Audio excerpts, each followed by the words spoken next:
أقنعكوا إزاي إن البيتزا دي صحية 1,000,000% ومحسوبة السعرات وبدون لمس العجين وبدون أي مجهود وبدون دقيق أبيض وتصلح لمرضى السكر وفري جلوتين ومن غير أي تعب خالص. كل ده موجود في البيتزا بتاعت النهاردة دي، سهلة التحضير لأنها بتتحضر كلها من أولها لآخرها، يعني من حوالي 7 ل8 دقايق. هنعمل النهاردة إن شاء الله مع بعضينا بيتزا الذرة الصفراء زي ما انتوا سمعتوا كده، فوائد صحية خطيرة. اعملوا لايك ويلا بينا على الطريقة. اول حاجة في طبق معايا كده يكون نضيف، هنزل فيه ببضاية واحدة بالشكل ده. احط عليها حوالي معلقة من خل صغيرة، عليها حوالي نص معلقة صغيرة من البيكنج باودر بالشكل ده. بصوا كده التفاعل ده انا عاوزاه. بعدين هبتدي ان انا اقلبها كويس.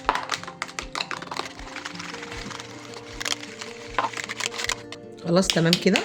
وبعدين المكون اللي بعد كده هستخدم دي الذرة الصفراء زي ما احنا شايفين كده. الذرة الصفراء طبعا ليها فوائد كتير قوي، كمان هي فري جلوتين للناس اللي عندهم كمان حساسية من الجلوتين، دي ممتازة. طبعا فوائد كتيرة قوي قوي هتنزل قدامكم على الشاشة طول ما انا بشرح معاكم، وكمان هقول لكم السعرات وكل حاجة. هاخد حوالي نص كوباية يعني حوالي 50 جرام من دي الذرة الصفراء. في بدايل اي نوع دقيق تفضلوا عادي جدا، ينفع شوفان، ينفع شعير، ينفع دي اللي هو الترمس، دي الحمص، دي العدس، كل ده ينفع. بس اهم حاجه ان احنا ننخله كويس، لان ساعات بيبقى فيه شوائب بصوا كده زي ما احنا شايفين مش مستحبه، فان انا اتخلص منها بالطريقه دي. تابعوا كده كل المعلومات اللي قدامكم على الشاشه عشان دي مفيده جدا جدا جدا. انا قبل كده عملت معاكم خبز بدي الذره الصفراء، لو عايزين اللينك هسيب لكم ان شاء الله اللينك او الرابط في صندوق الوصف. استمتعوا بالحلقه وقولوا لي رايكم فيها ان شاء الله. خلاص انا كده نص الكوبايه اللي هم حوالي 50 جرام نخلتها كويس بالشكل ده. الخطوه دي مهمه قوي يا جماعه عشان لو في اي حاجه اقدر اتخلص منها. شايفين الحاجات دي؟ خلاص كده. انا عاوزاها اول حاجه رشه ملح حلوه كده، ثوم وبصل باودر دي نص معلقه او نص معلقه من ده ومن ده. مش عايزين تعملوها مفيش مشكله، بس انا بحب الطعم ده قوي. بحط شويه من حبه البركه او اللي هي الحبه السوداء، دي طعم حلو قوي للبيتزا وريحه كمان حلو. ابتدي اقلب كويس الخليط ده الاول كده.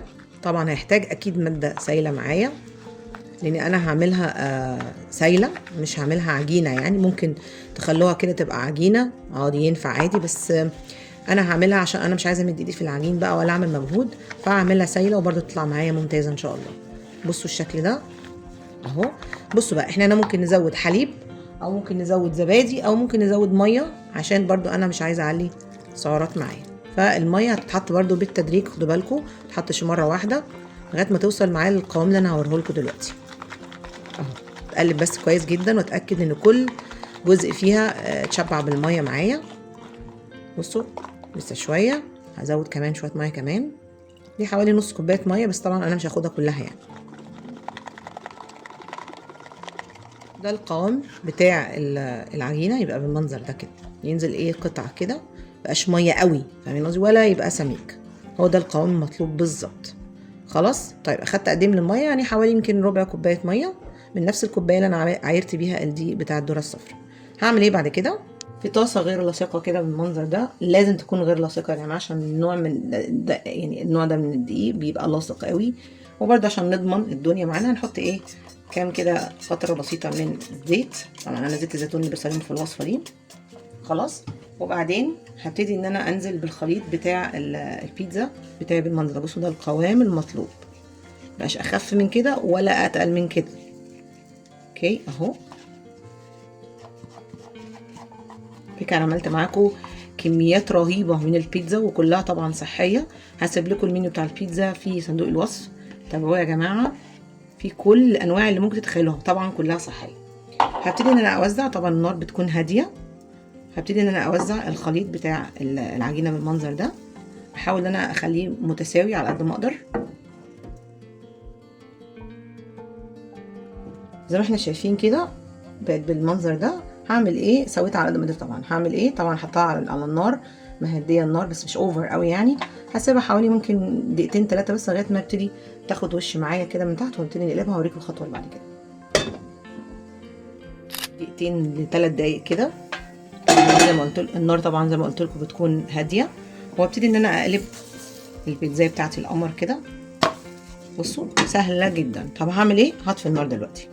طب ليه مش هنكمل سواها؟ اكيد هنكمل سواها، بس نحط التوبينجز الموجوده عندي عشان بس اضمن ان هي ما تتحرقش مني وتبقى تمام يعني. فهجيب التوبينجز بقى اللي عندي. التوبينجز بقى دي بتاعتكم انتوا بقى يعني، حطوا اللي انتوا عاوزينه عليها، بس طبعا اساسي معايا الصوص بتاع البيتزا الايطاليان، او ممكن نحط كاتشب لايت اللي انا عملته معاكم قبل كده. ممكن تجيبوا الصوص بتاع البيتزا ده تعملوه في البيت او تجيبوه جاهز. الموضوع ده بقى ايه بيرجع لكم انتوا، فاهمين قصدي يعني. مش شرط حاجه معينه يعني، بس طبعا اكيد الصوص بتاع البيتزا الايطاليان ده بيودي الطعم في حته تانية خالص يعني. مش قادره اوصف لكم العجينه حلوه ازاي بجد. دقيق الذره رائع رائع بجد. خلاص وزعت كده، وابتدي بقى احط الحاجه اللي موجوده عندي. نشوف ايه اللي عندنا ونحطه. طبعا الموتزاريلا معايا اساسي، وانا عاملاها معاكم في البيت هنا. لو عايزين تعرفوا طريقتها هسيب لكم اللينك في صندوق الوصف. عاملاها من الجبنه القريش، فهي صحيه جدا وعاليه البروتين كمان. حطيت شويه كده، هحط تاني طبعا، بس هنكمل بقى بقيه التوبينجز. طماطم، شوفوا بقى عايزين تعملوها مثلا بالبيبروني، تعملوها بالانشوجه، بالتونه، بالفراخ، باللحمه مفرومه، ميكس اجبان، بس يعني شوفوا انتوا عايزين تعملوها بايه. الموضوع هنا بقى ده ايه يرجع لكم انتوا، والتوبينجز الموجوده عندكم تحطوها عادي جدا. ادي طماطم.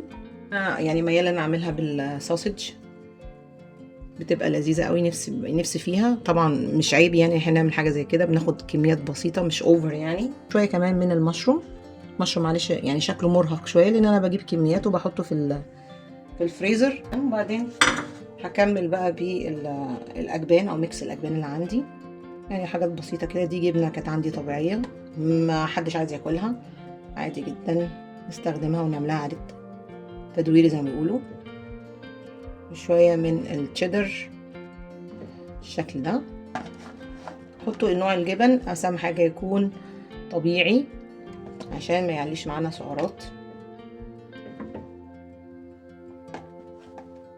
بالشكل ده. خلاص هي كده جاهزه معايا. هرجع ان انا افتح عليها النار تاني بالشكل ده. وطبعا النار برضو بتكون وسط لهاديه، وابتدي ان انا اقفل عليها دقيقه دقيقتين بالكتير، بس عقبال ما الجبنه دي تسيح والقاعده اللي من تحت دي تستوي وتبقى خلاص كده جاهزه معايا. بقت عامله ازاي دلوقتي؟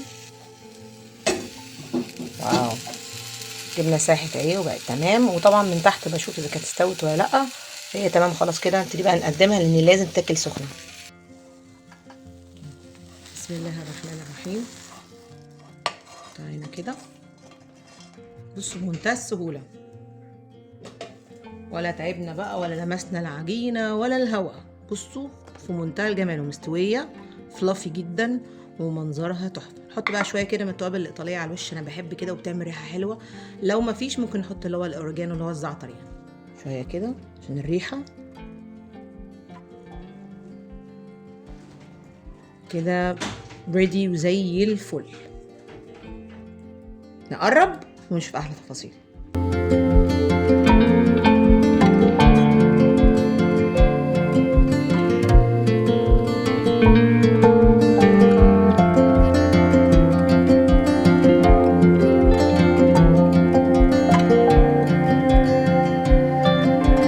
يا جمالها ويا حلاوتها بجد، تحفه تحفه، وريحتها جميله جدا جدا جدا. هنبتدي نقطعها بقى. قطعوها بطريقه اللي انتوا عاوزينها. عايزين تقطعوها سلايسات، عايزين تقطعوها مربعات زي ما انتوا عاوزين. انا طبعا بقطعها التقطيع الكلاسيك اللي احنا عارفينه. واحنا بنقطعها بقى كده هنشوف بقى السعرات بتاعتها عشان تبقى very clear او واضحه قدامكم. هقطعها كده بسم الله الرحمن الرحيم. سهله قوي قوي قوي في تقطيعها. والمقص بصراحه انا بحب اقطعها بالمقص جدا. دي بقى ترجع لكم انتوا، شوفوا انتوا عايزين تقطعوها ازاي. بالشكل ده. حلوه سريعه من غير مجهود. ما لمستش العجينه زي ما انتوا شفتوا. صحيه، تنفع طبعا لمرضى السكر والانواع دايت كتير قوي. فالموضوع الحمد لله في السيف سايد زي ما بقول. انا قطعتها على 8 سلايسات بالشكل ده. كل سلايس احلى من التاني بصراحه. بصوا كده بقى، تأملوا معايا الجمال ده. مش هينفع بقى ان انا يعني استمتع بالمنظر ده لوحدي، لازم انتوا كمان تستمتعوا بيه معايا. منتهى الجمال، تحفه. تسويه كمان من تحت سنه اوريها لكم زي الفل، مفيهاش بقى لا حرق ولا اي حاجه، واستوت كلها على بعضها يعني في 10 دقايق، والله يمكن اقل كمان. طبعا مينفعش نسيبها كده لما نقطم لنا قطمه كده حلوه.